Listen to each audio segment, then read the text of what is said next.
All right, men. This is time for us to have a good conversation about what it means to be the spiritual leader for your woman. I have learned a lot of lessons with this, and I just want to share with you guys the importance of this and some of the things that I've learned. Obviously, I don't have it all figured out, but I've learned a lot in past relationships and in my current relationship when it comes to leading your woman spiritually. I'm just going to say, as someone who's been in the dating scene for a while now, and I've come across a lot of people, and I also talked to a lot of, um, you know, Christian girls who were, looking for men as well. And the answer seems to be very consistent in dating nowadays, which is that the dating scene is trash right now. It is so bad because both men and women need to step up and be equipped for godly relationships. And because they're not doing that, dating right now is hard and not going well. So I want to help you guys out. This is specifically for Christian men, but this might also be helpful to hear from. Um, this might be helpful for the women as well. And I do not want to speak as if though I've got it figured out, but I have seriously learned a lot from my last relationship, especially because the truth is that I wasn't doing as much as I should have.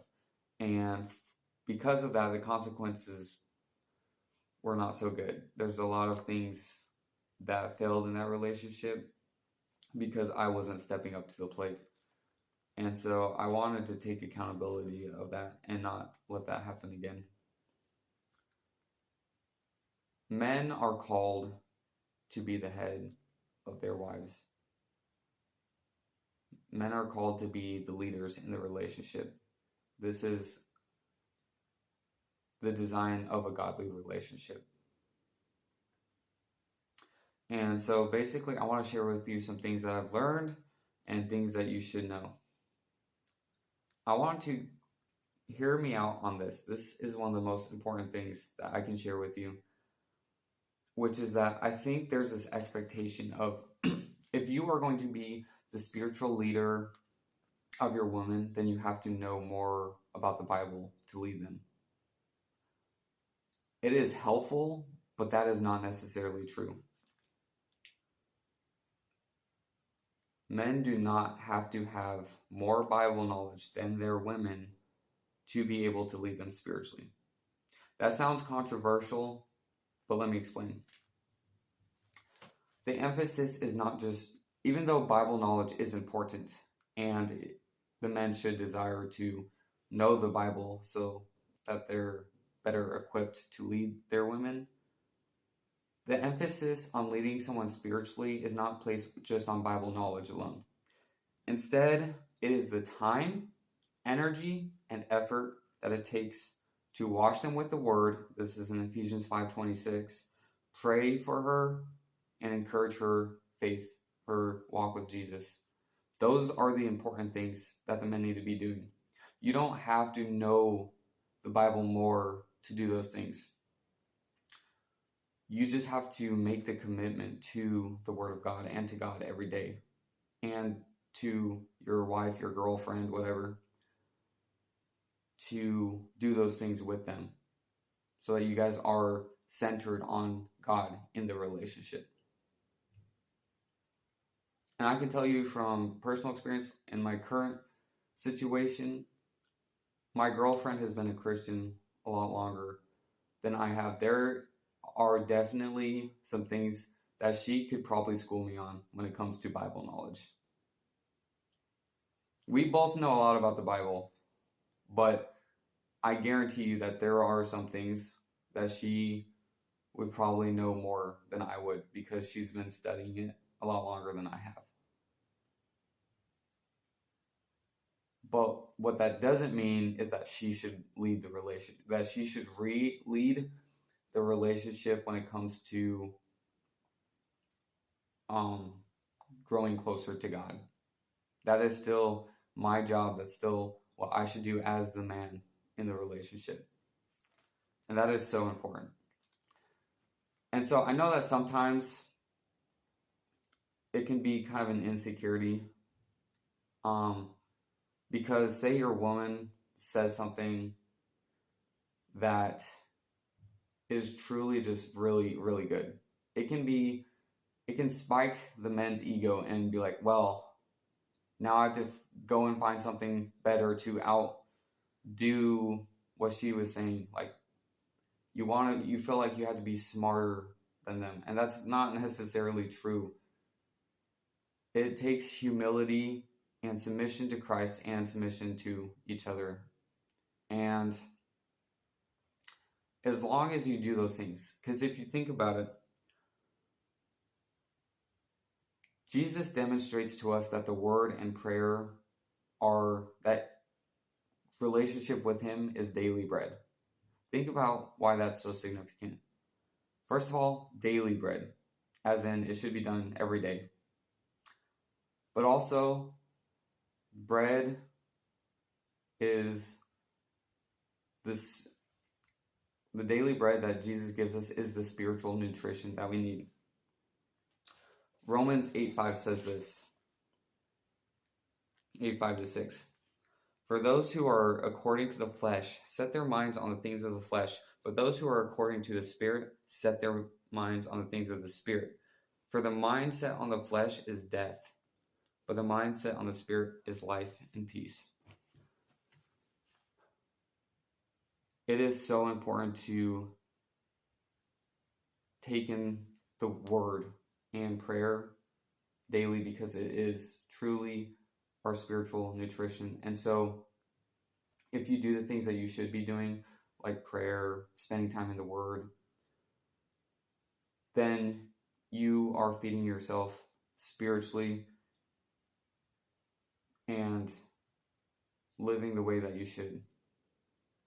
And the relationship will be healthier because of it. And so for men who maybe like struggle and feel like maybe insecure about whether they can lead their woman spiritually, I just want to take all the pressure off of you and say, God has given us the best resource. He's done all the work for us, really.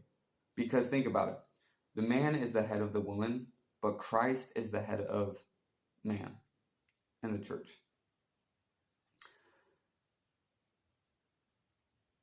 We just have to take our wives, our girlfriends to the word, because that Jesus has already done all the work. We just have to make an effort to bring that in the relationship and make that a daily part of our relationship. And once again, it will make it so much healthier. Confession time. With my previous relationship, we did like a Bible study every now and then. And every now and then we would read the Bible, which was still better than nothing. But the thing is when the Bible isn't the emphasis in the relationship, then you start getting focused more on worldly matters that can divide you and cause division in the relationship, which isn't good. And I want to finish with this point, which is that Christ did not come to divide marriage, but to bring unity in marriage. And that is so important too, because I've also experienced it where one side of the relationship uses their relationship with God as an excuse not to spend time with each other, which I don't think is how God intended it. God designed marriage. God designed intimacy between man and a woman. And his word is meant to bring man and the woman together closer and not be used to divide them. And so that's very important. And so I just want to encourage you, and I don't say this out of judgment because like I said, I've made mistakes and I've seen the negative consequences of it. But I just want to encourage you, men, to be willing to take the time and pray for your woman, pray with your women, start leading in devotions, and just read the word with them. You don't have to have all the answers because Jesus has provided all the answers for you. He's given us the cheat code. We just have to go to him. We just have to take our wives, girlfriends to him. And that, knowing that now has made my relationship with my girlfriend so much better. And so I hope truly that this helps. But I do think it is so important because this is how God designed us to have relationships. And so I hope this helps and blesses you, and may God be with you today and for the rest of this year.